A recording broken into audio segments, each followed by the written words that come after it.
우리 한국 교회에서 우리 교단 110년 역사에서 총회장을요 2번 역임한 분이 한 분도 없습니다. 여러분, 우리도 총회장님을 배출했지만 총회장은요 1년 단임제이고, 다만 109회 지난 총회까지 단 한 분, 이자익 목사님이라는 분만 2번도 아니고 3번, 1924년, 1947년, 1948년 이렇게 3번이나 총회장을 지내셨습니다. 어떻게 이런 일이 있을 수 있었을까요? 이자익 목사님은 원래 전북 금산 지역에서 당대 그 우리나라 최고의 부자였던 제1의 부자였다고 그래요. 조덕삼 씨라는 분의 집에서 말을 돌보는 머슴 종놈이었습니다. 그런데 주인인 이 조덕삼 씨가 전라북도 지역에서 전도하던 테이트 선교사님의 전도를 받게 됐고, 그러면서 예수를 영접해서 이 조덕삼 씨 집 사랑채에서 금산교회가 시작이 됐습니다. 주인이 사랑채를 내서 교회가 시작되니까 종놈인 이자익도 그 교회를 같이 다니게 됐고, 그러면서 주인과 종이 1905년에 같이 세례를 받았습니다. 그리고 금산교회의 거의 모든 재정은 바로 이 조덕삼 씨가 헌금하는 것으로서 교회를 유지했습니다.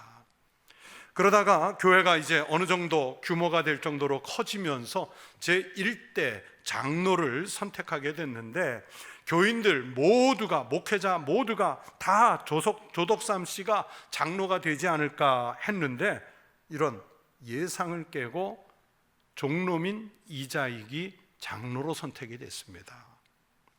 교인들은요 자기들이 뽑아놓고도요 경악을 했습니다.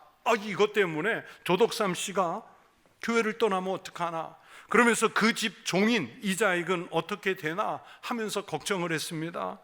그러나 조덕삼 씨는 교회의 결정을 하나님의 뜻으로 받아들였고, 그리고 교인들 앞에서 이런 선언을 해서 교인들을 안심시켰어요. 그 선언은 이런 것입니다. 나는 하나님의 뜻을 겸허히 받아들여 이자익 장로님을 잘 받들고 교회를 더욱 잘 섬기겠습니다. 여러분 같으면 어떻게 할까요? 내가 그동안 교회에 쏟아놓은 헌금이 얼만데, 우리 집 사랑채까지 내주면서 일했는데, 그리고 내가 교회가 든든히 서갈 수 있도록 수고한 게 몇 날 며칠이고 몇 시간인데, 그러면서 우리 같으면 교회가 여기 하나뿐이냐? 떠나가면 되지 하고 아마 교회를 버리고 성도들 버리고 갈 거예요. 그러나 이분은 교회를 지켰습니다. 그러면서 집 안에서는 주인과 머슴의 관계로, 그러다가 교회 와서는 장로님과 성도의 관계로 잘 지켰습니다. 그리고 다음번 장로 피택할 때 이번에는 조덕삼 집사가 금산교회의 제2대 장로가 됐어요. 그리고 조덕삼 장로님은 이자익 장로님을 평양신학교에 유학을 보내서 신학을 공부시켰고, 그리고 그분이 목사 안수 받은 다음에는 본인이 나서서 금산교회의 담임 목사로 청빙을 해서 목회를 잘하실 수 있도록 도운 장로가 됐습니다. 이 조덕삼 장로님의 친손자가 바로 민주당 대표를 지냈고 5선 국회의원을 지냈고 주일 대사를 지난 그 유명한 조세형 장로님이세요. 이자익 목사님이 목회하고 조덕삼 장로님이 시무하던 그때의 이 금산교회는 기역자 교회로 유명하거든요. 지금은 문화재가 지정돼서 그 자리에 교회가 원형이 보존되어 있습니다. 그래서 우리 성도들과 국내 성지순례를 가면, 그래서 이 금산교회에서 이 교회의 연유를 설명을 하면 많은 교인들이 제일 은혜를 받는 곳이 바로 이곳이에요. 이자익 목사님이 우리 교단의 자랑이고 한국교회 역사의 위대한 분이지만, 그러나 저는 그렇게 생각해요. 이 이자익 목사님을 있게 만드신 조덕삼 장로님의 신앙과 인격이 훌륭했기 때문이라고 생각을 합니다.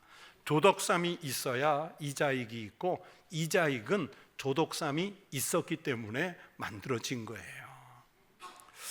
우리는 인생을 살면서 무엇인가 힘을 갖기를 원합니다. 심지어 교회의 직분이라는 것도요, 섬기고 내려가는 자리가 아니라 이걸 힘이라고 생각하지, 그것을 섬김의 도구, 하나님께서 일을 맡기기 위해 종으로 선택하시는 것이라는 것을 우리는 잘 알지 못합니다.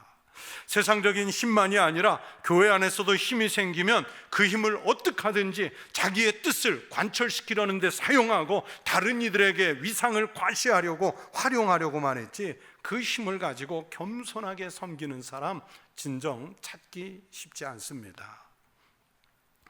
오늘 우리가 읽은 성경 말씀 에스겔 21장 24절부터 27절은 내게 힘이 주어졌을 때 그 힘을 어떻게 사용해야 하는지를 잘 보여주시는 말씀입니다.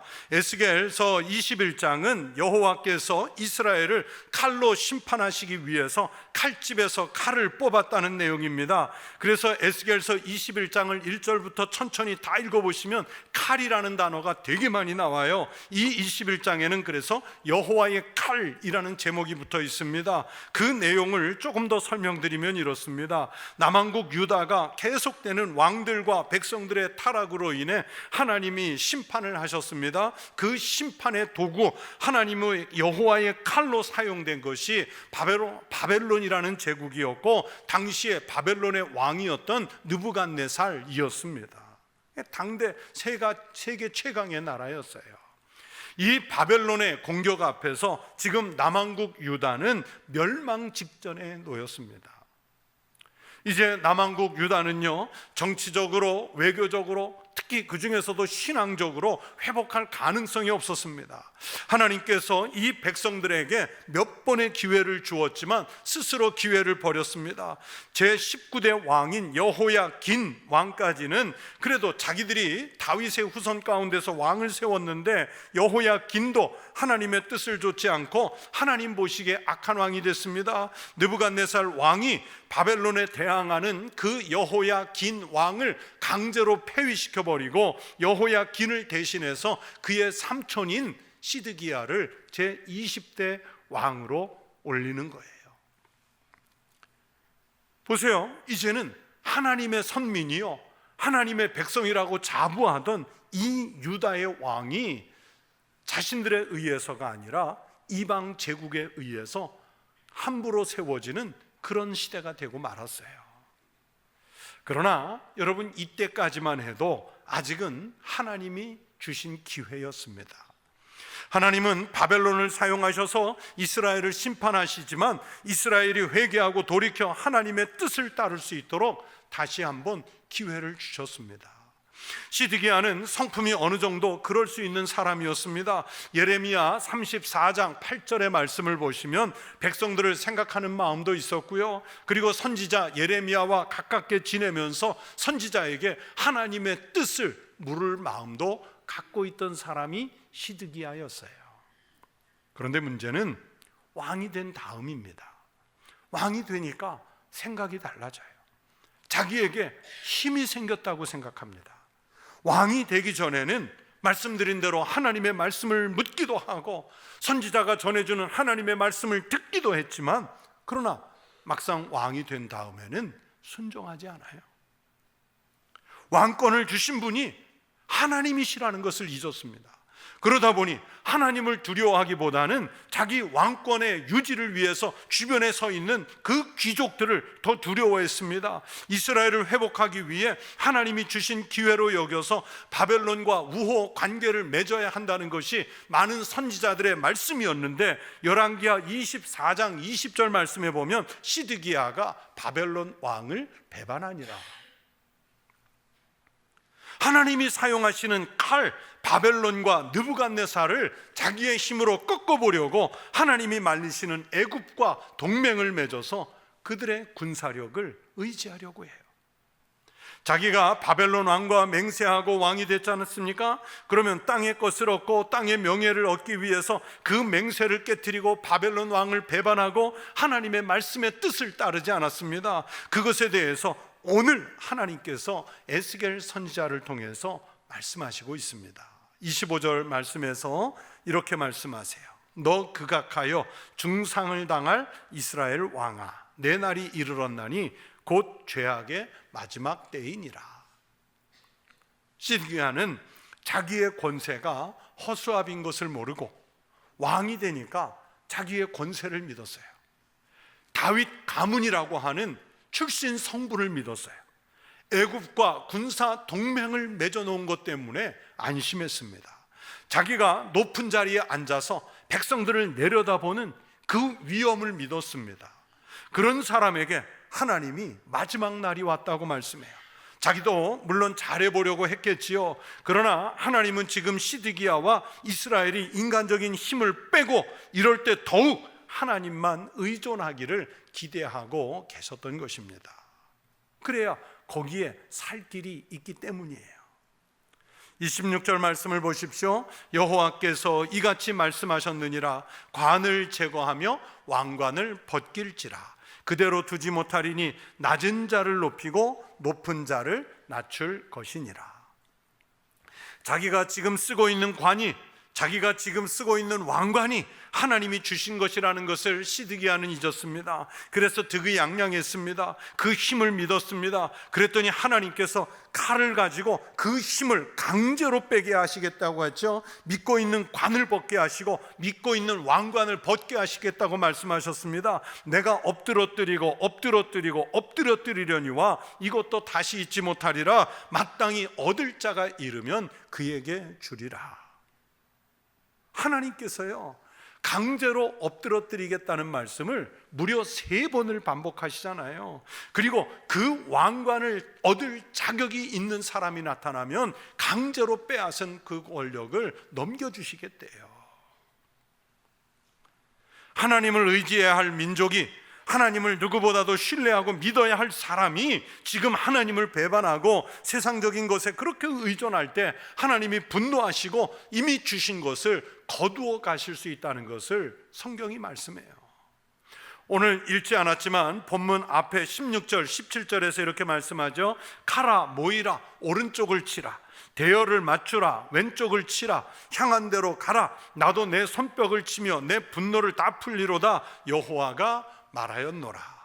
자기 힘만을 의지하고 있는 사람을 향해 심판하시겠다는 하나님의 분노의 음성이 들리고 있습니다. 조선의 그 초기 역사에서 과거 시험을 치르지 않은 채로 이조판서, 우의정 자리에까지 올라갔던 허목이라고 하는 유명한 대학자가 있습니다. 이분의 책 기원서에 이런 글이 있어요. 힘만 믿고 날뛰는 사람은 제명에 못 죽는다. 이기기만 좋아하는 사람은 반드시 적수를 만난다. 도둑은 주인을 미워하고 백성은 윗사람을 원망한다. 군자는 천하의 위가 될 수 없음을 알아 아래에 처하고 무사람의 선두가 될 수 없음을 알므로 뒤에 선다. 강하, 큰 강과 시내가 비록 아래로 흐르지만 온갖 시내의 우두머리가 되는 것은 자기를 낮추기 때문이다. 조선시대 학자의 이야기인데 성경의 정신에 얼마나 잘 부합하는 글인지요. 시드기야 왕이 꼭 그랬거든요. 자기 힘만 믿고 날뛰다가 하나님의 진노의 칼을 당했습니다. 하나님이 정한 섭리가 있는 것을 미리 예레미야 같은 선지자를 통해서, 예언자들을 통해 말씀해 주셨는데도 자기는 이길 수 있다는 이기적인 오만이 자신의 불행은 물론이고 국가적인 불행까지 초래하고 말았습니다. 그래서 그 당시의 상황을 열왕기하 25장 6절 7절에서는 이렇게 기록하고 있습니다. 그들이 왕을 사로잡아, 시드기야 왕입니다, 그를 림나에 있는 바벨론 왕에게로 끌고 가매 그들이 그를 신문하니라. 그들이 시드기야의 아들들을 그의 눈앞에서 죽이고 시드기야의 두 눈을 빼고 놋사슬로 그를 결박하여 바벨론으로 끌고 갔더라. 그리고 시드기야가 그렇게 의지하려고 했던 왕궁, 예루살렘 사면 성벽 다 헐어버리고 그러면서 귀족들의 집까지 다 불살랐다고 성경은 기록하고 있습니다. 세계적인 경영학자이면서 기업 컨설턴트로 유명한 짐 콜린스라고 하는 분이 쓴 책 위대한 기업은 다 어디로 갔을까라는 이 경영학 책이 있습니다. 한 10여 년 전에 우리나라에서도 베스트셀러로 있었던 책인데, 이 책이 나오기 직전에 그 세계 금융 위기가 있었으면서 노키아 또는 리먼 브라더스, 메릴 린치, 100년, 150년 세계를 호령하던 기업들이 막 사라졌거든요. 그래서 짐 콜린스는 이 책에서 한때 그렇게 잘 나가던 기업, 역사적으로 위대했던 기업들이 왜 사라질까, 이 문제를 분석을 했습니다. 이 책에서 위대한 기업이 어느 순간 휘청거리다가 몰락하는 과정을 이 짐 콜린스는 5단계로 보았습니다. 그냥 제목만 5단계를 말씀드리면, 그 첫 번째가 성공으로부터 자만심이 일어나는 단계라고 했습니다. 두 번째가 원칙 없이 더 많은 욕심을 내는 단계, 세 번째가 위기와 위험의 가능성을 부정하는 단계, 네 번째는 구원을 찾아 헤매는 단계, 마지막 5번째는 유명무실해지거나 생명이 끝나는 단계, 이렇게 이야기를 해요. 자, 이분이 밝힌 이 잘 나가던 기업이 그렇게 왜 사라질까, 이 5단계의 내용을 그대로 적용해서 이 시드기야와 유대 민족에게 적용을 한다면, 자, 하나님이 선택해서 위대한 선민이 된 이스라엘 민족이 왜 멸망을 했고 왜 지금 포로로 잡혀가 있게 됐습니까? 하나님은요, 선지자들을 통해서 이미 무수히 경고하시고 기회도 주셨습니다. 그러나 왕들과 백성들이 하나님 앞에서 스스로 멸망하는 길을 택했습니다. 그리고 결정적으로 시드기야 왕은 이 멸망의 5단계를 차근차근 밟아가는 거예요. 왕이 되었다는 자만심이 올라왔고요, 선지자가 하나님의 말씀을 원칙으로 제시했지만 그 말씀 밖에 더 많은 욕심을 냈고, 선지자들이 위험을 경고했지만 위험의 가능성을 부정했고, 스스로 구원의 방법으로 애굽과 동맹을 맺었고, 그러다가 마침내 그 눈앞에서 아들들이 죽고, 아들들이 죽는 것을 목격한 두 눈은 뽑히고 쇠사슬에 매여 바벨론의 포로로 잡혀갑니다. 그렇게 왕도 망하고 백성도 망하고 나라도 버렸습니다. 신앙의 논리, 하나님의 법칙은 스스로 왕관을 쓰고 스스로 높아지고 스스로 채울 때 그때 성공하는 게 아니에요.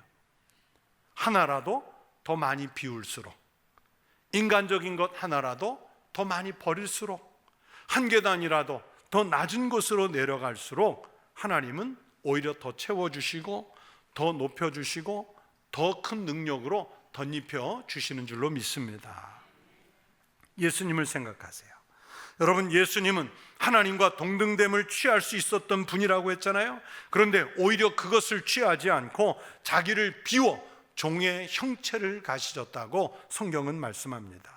마치 털 깎는 자 앞에 어린 양같이 아주 무력한 모습으로 십자가를 지셨습니다. 회생이 불가능한 죽음 때문에 무덤에 갇히시는 암울한 시간도 보내셨습니다. 그렇게까지 낮아지고 내려가시고 십자가를 지는 아픔까지 견디셨더니 하나님은요, 예수님을 부활하게 하셨고 높이 들려서 승천하게 하셨고 하나님 우편에 앉히셨습니다. 모든 이름 위에 뛰어난 이름을 주셔서 세상 모든 만물로 우리 주님의 이름 앞에 무릎을 꿇게 하셨습니다. 이것이 바로 예수 그리스도를 통해서 배우는, 우리가 살 수 있는 길인 줄로 믿습니다. 여러분, 예수 닮은 삶이 무엇인가요? 여러분, 예수 믿는다는 것이 무엇인가요?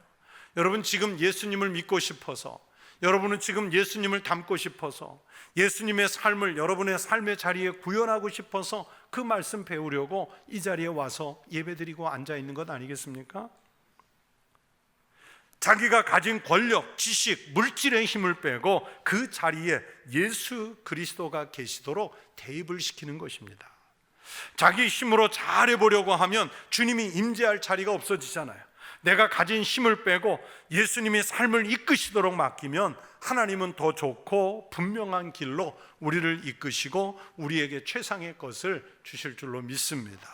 시드기야 왕은 왕이 되기 전에는 그나마 조금 선한 구석이 있었는데, 왕이 돼서 자기 권세를 지키려고 하다가 도리어 나라마저도 결단나고 말았어요. 그런 시드기야 왕에게 하나님이 26절에서 말씀하죠. 관을 제거하며 왕관을 벗길지라. 그리고 이어서 말씀합니다. 낮은 자를 높이고 높은 자를 낮출 것이니라.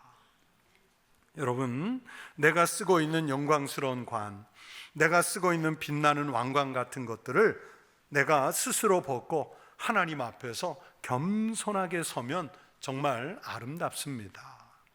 그러나 하나님께서 심판하시려고 우리의 관을 강제로 벗기면 여러분, 그때는 극심한 고통이 따르는 거예요. 견딜 수 없는 아픔입니다. 그리스도인은 스스로 그것을 벗고 내려놓을 수 있어야 합니다. 하나님이 강제로 내 지위를 빼앗고 내 재산을 빼앗고 내 건강을 빼앗고 내가 누리는 환경을 빼앗아 가버리면 그것이 훨씬 더 고통스럽게 됩니다. 그리스도인의 힘은 왕관에서 나오지 않습니다. 그리스도인의 힘은 높은 자리에서 나오지 않습니다. 스스로 내려가고 스스로 겸손해진다 해서 우리가 그리스도인을 무기력하거나 무능하게 하지 않습니다. 오히려 자기를 비웠을 때, 그때 나오는 힘이 진정한 그리스도인의 힘인 줄로 믿습니다. 하나님께서 예레미야를 통해 말씀하셨습니다. 너는 왕과 왕후에게 전하기를 스스로 낮추어 앉으라. 관, 곧 영광의 면류관이 내려졌다 하라. 하나님은 면류관을 신경 쓰지 않고 주의 일에 충실히 감당하는 사람에게는 오히려 면류관을 씌워주시는 하나님이신 줄로 믿습니다. 그런데 안타깝지만 교회 안에서도 세속적인 논리로 힘을 쓰려는 사람들이 많습니다. 부끄럽지만 저도 목회자지만 우리 목회자들 중에도 많아요. 교계에서 어떻게 하면 자리 하나 차지해서, 그리고 교권을 강화하기 위해서 그것을 가지고 한국교회를 더 잘 섬기겠다, 교회를, 성도를 더 잘 섬기겠다, 그래서 그 자리를 탐내는 것이 아니라 자기의 위상을 높이고 이름을 높이고 영향력을 행사하기 위해서 그 자리를 얻어내려고 부정과 불의와 부패한 방법, 세상 사람들도 하지 않는 방법을 총동원해서 그 자리를 쟁취하는 이들이 얼마나 많은지요.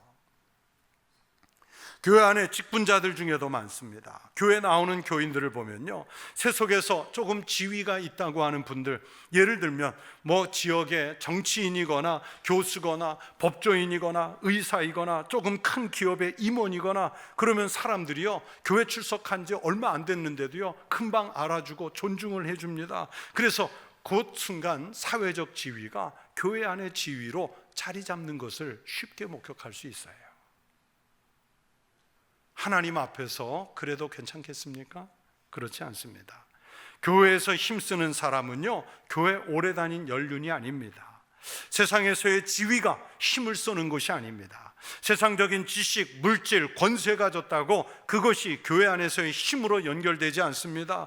교회에서 직분이 있다 해서 그게 힘이 돼서도 안 됩니다. 목소리가 크다고 영향력이나 힘 있는 것 아닙니다. 시드기야처럼 왕이 됐을 때 잠깐의 영향력은 있는 것 같은데, 그러나 항구적이지도 않고요, 잠깐의 세월이 지나면 멸망할 일입니다. 겸손하지 못하면 하나님께서 강제로 그 관을 벗겨버려서 더 큰 고통을 당할 날이 이 시드기야처럼 있을 수 있어요. 교회에서 힘쓰는 것은 자기를 낮추고 비우고 그리스도를 닮아가야 가능한 일입니다. 은혜를 받았으면 은혜에 맞게 행동하고, 내가 기도한다 말하면 기도하는 사람답게 주님을 닮고, 내가 성경에 대한 지식을 쌓았으면 그 말씀대로 삶의 자리에서 살아내려고 하고, 성령께서 자신을 이끌어 주시도록 믿고 채우는 은총을 누릴 줄 아는 사람이, 그분이 그리스도인으로서 힘 있는 사람입니다. 그런 사람, 지금은 약한 것 같으나 오히려 약할 때 강함 주시는 분이 하나님이시고 그가 은혜를 받은 사람입니다. 성도 여러분, 그렇다면 하나님 앞에서 겸손하십시다. 낮아지십시다.